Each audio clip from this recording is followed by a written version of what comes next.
What's up? All right, so history was made last night in Game 4. The first combined no-hitter in postseason history, the third no-hitter in playoff history, second in World Series history, other than Parker game that was thrown in '56 by the Yankees long time ago. Aaron Nola pitched well, then it kind of got away from him a little bit in the fifth. And then they pulled him with the bases loaded before he gave up any runs. And then Alvarado comes in, first pitch hits Jordan, which is never a good sign. And then he ends up leaving an 0-2 fastball up over the plate for Bregman to drive to right field, and they end up giving up 5 that inning. But let's talk a little bit about Christian Javier's performance.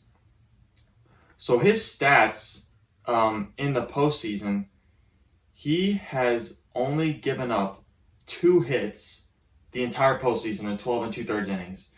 He's faced 44 batters, and the opponents are 2 for 39 against him. So that's an 0.51 opponent average. What is it about this guy that is so unhittable right now?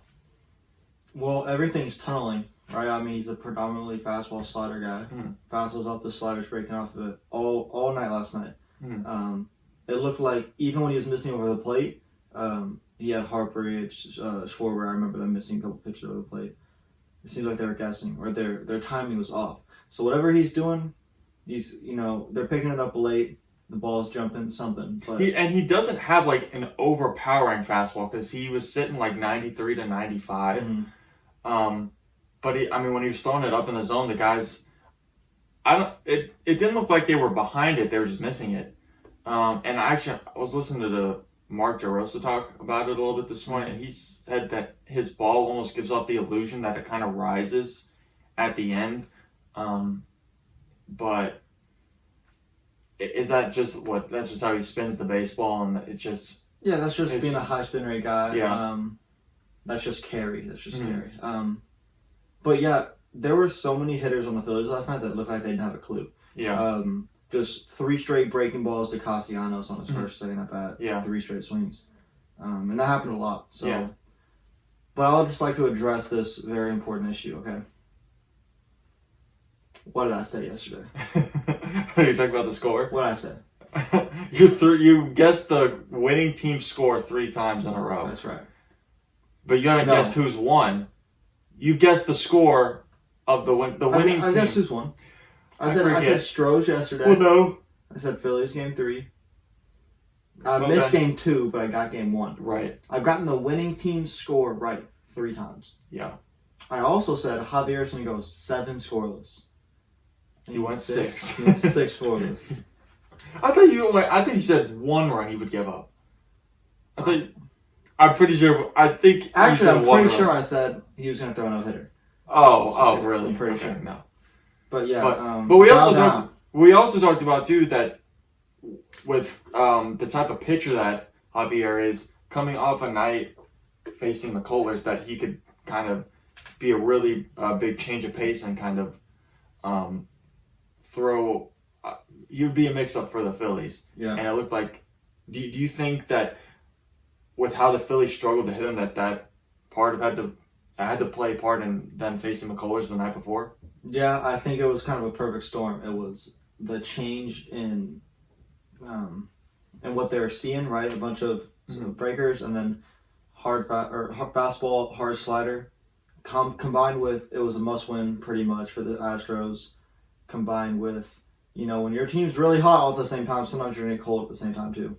But he also, right away, because usually pitchers in the first inning, the first couple of batters, they want to kind of establish a pitch and how they're going to throw. You can kind of gauge how they're going to throw the rest of the game. So with McCullers, when he threw in game 3, threw 6 straight breaking pitches to Schwarber. So we're like, okay, this is going to be a night, not a lot of fastballs thrown, just a bunch of junk.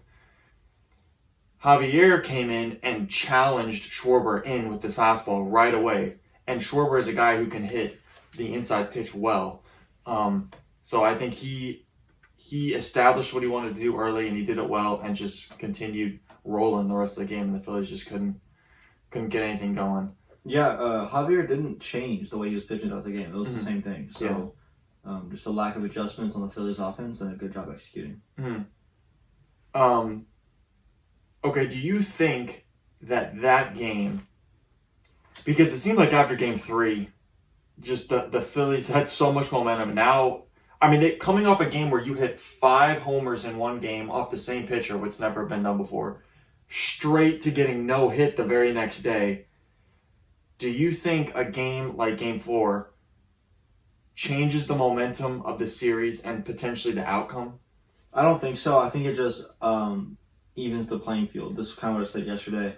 Punch, counter punch, right, with the Astros. So, Game 3, they scored, 7 runs, right? It was 7-0. Yeah. And all of their runs came on home runs. So this is kind of like the perfect embodiment of modern day baseball. A lot of strikeouts, a lot of home runs. Sometimes you can be on, sometimes you're not. I don't think it evens the playing, or I don't think it like sways it into Houston's favor. I think it's 0-0, as they would say in chess. It's really so the Phillies too. I'm pretty sure they were no hit earlier in the year also, correct? Yeah. And then they came back and they won that next game.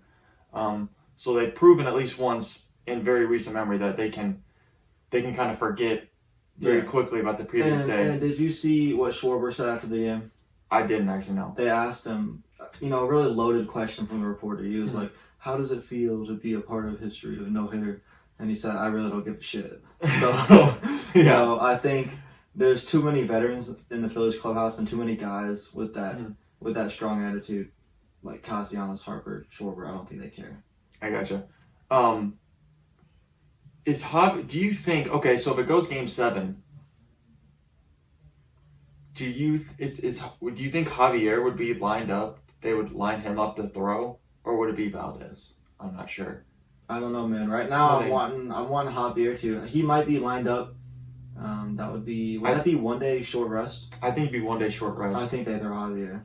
Yeah, they would throw. Oh yeah, because McCullers would be 3. They don't want to throw him out there again. Yeah, but make no mistake, Valdez is no slouch either, right? So. But he'd be Game 6, I think.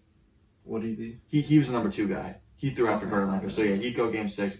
Javier. So, if it got to Game 7, Javier versus Ranger, that'd be 2 guys with very similar mindsets, very cool and collected. Yeah. But it's crazy with Houston when your 4th starter is potentially your best starter. Yeah. I mean, it's just they're so loaded with pitching that again, defense is always in all sports. It's always the defense that wins championships. It's always. Oh yes, it is. Not in baseball. Yes, pitching. No, pitching is not defense. Okay, Pitching's it's not defense. offense. It's not hitting. Pitching is in the category with defense. Pitching, defense, I'm trying to encompass all sports, but pitching is what wins championships in baseball. Defense wins championships in all sports or whatever. So, I do still feel like it's Philly's year, but I feel like such a significant blow with the no-hitter. I do feel like that changes the momentum and potentially gives Houston an edge now. I think if it would have been like a normal game where they lost, like 3-2 or whatever, just a normal game, they played well and they just lost, they got outplayed, I think that would be different. But the fact that they got no hit and just all the momentum that they got from that Game 3 just completely sucked away, I feel like that was maybe the worst thing that could have happened for the Phillies in Game 4. Possibly. But let me tell you this. Whoever wins tonight is winning the series. All right, because if Philly wins tonight, Verlander's losing. If I'm a player in my clubhouse, Verlander's throwing tonight. Oh, he's throwing tonight. Verlander's throwing tonight. I thought he was throwing. No, Verlander's throwing tonight. Well, damn. Okay, well then the Phillies win the World Series then, because they're gonna win tonight.